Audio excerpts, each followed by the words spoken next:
नमस्कार, स्वागत है आवाज़ अड्डा की इस खास पेशकश में। खास इसलिए कह रहा हूँ कि आप थोड़ा सा नए सेटअप में देख रहे होंगे हमें, और एक ऐसे विषय पे आज हम चर्चा करने वाले हैं जो आम तौर पे आवाज़ अड्डा के प्लेलिस्ट से अलग होता है। ज़्यादातर उसमें आप पॉलिटिकल, इकोनॉमिक, इस तरह के इश्यूज़ पे चर्चा सुनते हैं, लेकिन आज हम एक ऐसी चर्चा करने वाले हैं, ऐसे विषय पर बात करने वाले हैं जो हर इंसान को कहीं ना कहीं टच करती है, कनेक्ट करती है। ख़ासतौर पर जो लोग शादीशुदा हैं, परिवार वाले हैं, उनकी लाइफ में 100% इसका असर है, और जो पोटेंशियल पेरेंट होने वाले उनकी लाइफ में भी इसका बहुत असर होगा। तो हमने सोचा कि इस पे बात ज़रूर करनी चाहिए। लेकिन ट्रिगर क्या था, मैं क्यों हमने ऐसा सोचा, वो हमने इसलिए सोचा कि एन.आर. नारायण मूर्ति का नाम आप सबने सुना होगा। इस देश के फाइनेस्ट ब्रेन है और फाइनेस्ट एंटरप्रेन्योर है, जो इन्फोसिस के फाउंडर हैं। एक हाल में भी बेंगलोर में एक बुक लॉन्च का इवेंट था, जिस पर उन्होंने एक बात कही कि पेरेंट्स को वॉक द टॉक करनी चाहिए। यानी आप अपने बच्चों से जो एक्सपेक्ट करते हैं आपको भी वो करना चाहिए। ये बिल्कुल वर्बिटम उन्होंने जो रिपोर्ट किया गया वो लिखा।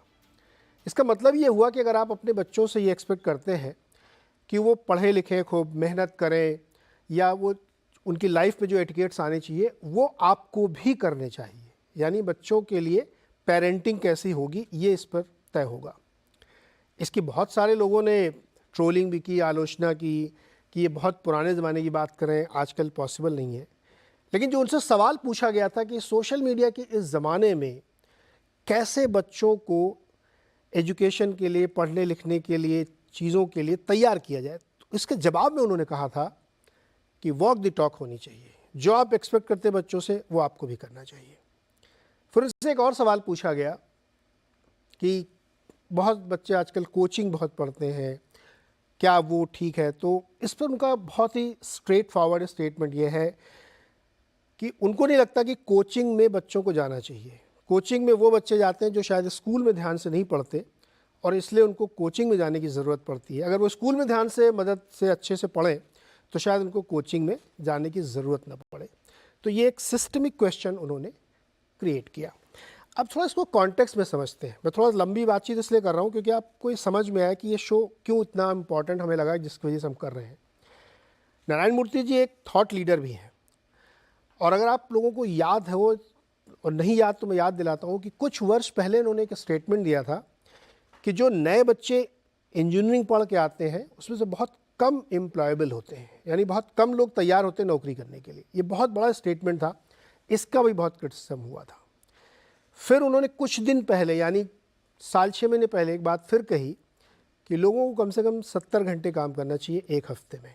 इसकी तो बहुत ज़्यादा तीखी आलोचना हुई कि वो क्या कह रहे हैं, अपनी ऑर्गेनाइजेशन में कैसे काम कराते हैं, क्या लोगों को वेकेशन का टाइम नहीं चाहिए, इसकी भी आलोचना हुई। और तीसरा स्टेटमेंट उनका ये है कि पेरेंटिंग में पेरेंट्स को वॉक द टॉक करनी चाहिए। आइए तीनों की एक सीक्वेंस, क्रोनोलॉजी है जो शो के दौरान धीरे धीरे समझने की कोशिश करेंगे कि दरअसल उनकी बात कितनी सही है, कितनी बात से आप इत्तेफाक रखते हैं, और वो ये बात किस कॉन्टेक्स्ट में कह रहे हैं, और क्या वो कॉन्टेक्स्ट आज के ज़माने में बिल्कुल फिट बैठता है कि नहीं बैठता। इसी पे विस्तार से बातचीत करेंगे।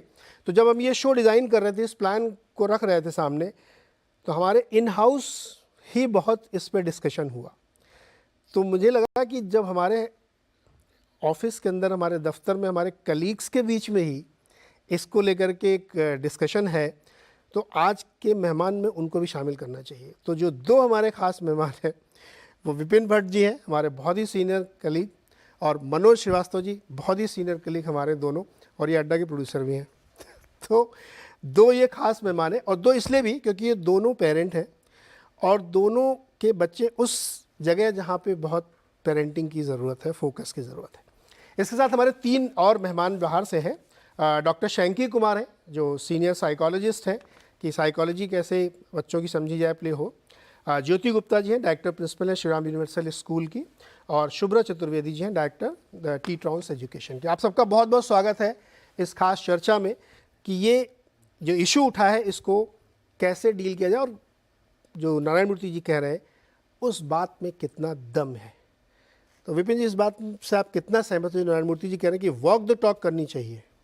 100%। जैसा आपने एक्सप्लेन किया कि वॉक द टॉक का मतलब क्या है, वो ये कह रहे हैं कि जो आप अपने बच्चों से एक्सपेक्ट कर रहे हैं, पहले वो खुद पेश करें, उसका उदाहरण बने, और जो डिसिप्लिन आप बच्चों के अंदर चाहते हैं, पहले वो डिसिप्लिन अपने अंदर लेके आएं। छोटी छोटी बातें, मसलन टाइम पे सोना, टाइम पे उठना, अपने वर्क को प्रायोरिटाइज करना, आप कितना टीवी देखेंगे, आप कितनी देर खेलेंगे। अगर आप किसी ऐसी क्रिटिकल क्लास में हैं, मतलब 10th 11th 12th के स्टूडेंट है जहां आगे आपका करियर का एक बड़ा पड़ाव आने वाला है, तो प्रायोरिटीज़ को कैसे सेट करेंगे, पढ़ाई के लिए कितना टाइम, दूसरी चीज़ों के लिए कितना टाइम, टीवी कितना देखना है, आजकल मोबाइल, आप ये सब करते हैं? मोबाइल फ़ोन, हाँ मैं उसी पे आ रहा हूँ। तो ये बात बिल्कुल सही है कि अगर बच्चा आपको देखेगा, मतलब ठीक है आपका काम अलग है, बच्चे से आपको पढ़ाई नहीं करनी, लेकिन आप ऑफिस का काम कर रहे हैं, आप टाइम पे सो रहे हैं, उठ रहे हैं, आपकी बाकी की प्रायोरिटीज़ को आप कैसे सेट कर रहे हैं, आप घर के कामों में कितनी दिलचस्पी दिखा रहे हैं कि आप वहाँ एक जिम्मेदारी ले रहे हैं। तो बच्चा जो कि एक टीनेजर है, जैसे मेरा बेटा है 15 साल का है, क्लास 10th में है, तो अब वो ये चीज़ें समझता है कि क्या होता है ये सब कुछ। तो डेफिनेटली वो मुझे देखकर काफ़ी चीज़ों का अनुसरण करने की कोशिश करता है, या फिर जो मैं गलत कर रहा हूँ फॉर एग्जांपल उनका भी करने की कोशिश करेगा, क्योंकि लगेगा कि बच्चे अपने पेरेंट्स को थोड़ा रोल मॉडल सा भी मानते हैं, क्योंकि उन्हीं को सबसे ज़्यादा देखते हैं। अब अगर आप खुद टीवी देख रहे हैं या मोबाइल में लगे हुए हैं और बच्चे से एक्सपेक्ट करें कि वो पढ़ाई करेगा, तो शायद ये नहीं हो पाएगा। लेकिन अगर आप वो डिसिप्लिन शो कर रहे क्या हैं, उसके लिए आपको पढ़ना पड़ेगा। उन्होंने उदाहरण दिया हाँ कि मूर्ति जी और उनकी वाइफ सुधा मूर्ति जी, वो भी 3 घंटे पढ़ते थे जिस समय उनके बच्चे पढ़ रहे होते थे। आप पढ़ते हैं क्या? क्या ये प्रैक्टिकली पॉसिबल है? देखिए, मैं पढ़ाई की जगह एक दूसरा एग्जाम्पल देता हूँ। फॉर एग्जाम्पल, क्योंकि दर्शकों को शायद उतना आइडिया ना हो, लेकिन हम क्योंकि स्वास्थ्य को लेकर यहाँ बातें करते हैं, खाने पीने की बातें करते हैं, और पिछले कुछ दिनों में मैंने एक पर्टिकुलर फूड रिजिम पे काम किया कि भाई मैं क्या खाऊंगा, क्या नहीं खाऊंगा, and for a better life, better health and everything. तो उसका प्रभाव बच्चे पे आया। अब इन दिनों के जो बच्चे हैं काफ़ी हद तक जंक फूड्स में हैं, लाइफस्टाइल भी वैसी है। मैंने कई बार पहले समझाया होगा कि भाई ये खाना ठीक नहीं है, वो खाना ठीक नहीं है, जंक अगर आप खा रहे हैं कम करें, अगर आप बाहर अपने फ्रेंड्स के साथ रादर बर्गर की जगह फ्रूट्स प्रेफर करें, ये वो तमाम चीज़ें, लेकिन वो बातें रहीं। लेकिन अब बिना बोले जब वो मुझे देखता है कि मैं बहुत रिगरसली, बहुत रिलीजियसली फूड हैबिट्स को फॉलो करता हूँ, तो मेरे बिना कहे वो काम हो गया। मैं देखता हूँ कि उसने भी आगे होकर कोशिश की कि वो अपनी फूड हैबिट्स को सुधारे, बेहतर चीज़ें खाएं। एक दिन उसने मुझे कहा कि मुझे वो मैगी आजकल के बच्चे काफ़ी खा लेते हैं, तो उन्होंने कहा कि मैं मिलेट्स वाला कोई नूडल्स ढूंढता हूँ, और उसने इंटरनेट पे सर्च करके कहा कि ये मंगा के दीजिए। तो मुझे लगा कि ये देखकर वो उदाहरण आया। मैं अभी गणपति का उत्सव चल रहा है, कहीं किसी के घर गया, उन्होंने भी कुछ हेल्थ वेल्थ पे सवाल पूछे कि आप कैसे कर रहे हैं क्या, तो मैं बोलता उससे पहले उसने 4 उदाहरण गिना दिए कि नहीं आजकल ये ऐसे खाते हैं, वैसे खाते हैं। मतलब वो कहीं ऑब्जर्व कर रहा है, ऑब्जर्व भी कर रहा है और उसको फॉलो करने की भी कोशिश कर रहा है, और ऐसे कई उदाहरण हम दे सकते हैं। तो आई थिंक आप जो बच्चों से एक्सपेक्ट कर रहे हैं या आप चाहते हैं कि जैसा वो रहे, अगर आप वो करेंगे तो बहुत चांसेस हैं कि बच्चे उसको फॉलो करेंगे। मनोज जी, क्या ये पॉसिबल है एक आज के ज़माने के पेरेंट्स के लिए कि वो बच्चों के साथ इतना इन्वॉल्व हैं, वॉक दी टॉक करें, और बच्चे को ये ज़बरदस्ती देने की कोशिश करें, भैया देखो हम भी कर रहे हैं इसलिए तुमको भी करना है, या तुम कर रहे हो इसलिए हम भी करना है? क्या ये पॉसिबल है? और ये जितनी लॉजिकल बात लगती है क्या उतनी है? देखिए, लॉजिकल या प्रैक्टिकल बात बीच में कहीं होती है। पहली बात तो ये है कि एन.आर. नारायण मूर्ति को पूरा हक है कि देश के लोगों को बताएं कि पेरेंटिंग कैसे की जाए। उनको ये भी हक है कि वो लोगों को बताएं कि काम कितना किया जाए, 70 घंटे 72 घंटे। क्यों?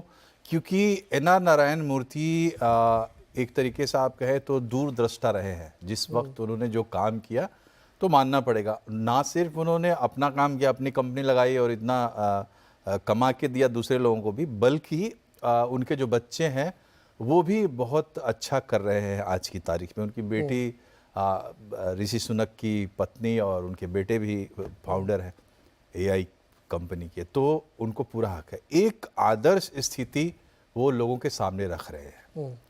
आदर्श आपके जीवन में कभी पूरा का पूरा उतरते नहीं है। ना मैं नारायण मूर्ति हूं, ना बिपिन जी हैं, लेकिन उन्होंने जो सुझाया है उसमें दम है। जैसा विपिन जी ने कहा, प्रैक्टिकल लेवल पे आप उसको कैसे इम्प्लीमेंट करते हैं, आपको अपने हिसाब से कस्टमाइज करना पड़ेगा।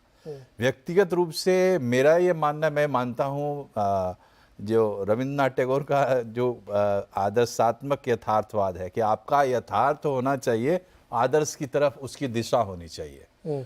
तो आप अगर वॉक द टॉक करते हैं घर में तो उतना ही फायदा आपके बच्चों को होता है। और अगर आप ये नहीं करते, जो कि हमारे कल्चर में है, हम हमेशा 2 चेहरे 10 चेहरे लेके चलते हैं, तो वो चीज आपके बच्चों पर असर करती है और आपके बच्चे भी उसी गंभीरता के साथ आपको लेते हैं जिस गंभीरता के साथ वो आप उनसे बात करते हैं। मतलब अगर आप खुद मोबाइल में बिजी हैं, कंज्यूमर अड्डा में हम लोग बुलाते हैं अक्सर, चाहे टेक साइड से लोग आए चाहे साइकोलॉजी साइड से आए, जब आप उनसे टेक हैबिट्स एडिक्शंस के बारे में बात करते हैं, वो लोग हमेशा ये कहते हैं कि अगर आपको बच्चों को मोबाइल छुड़ाना तो सबसे पहले आपको छोड़ना पड़ेगा, क्योंकि आप ऐसा नहीं कर सकते। लेकिन एक छोटी सी बात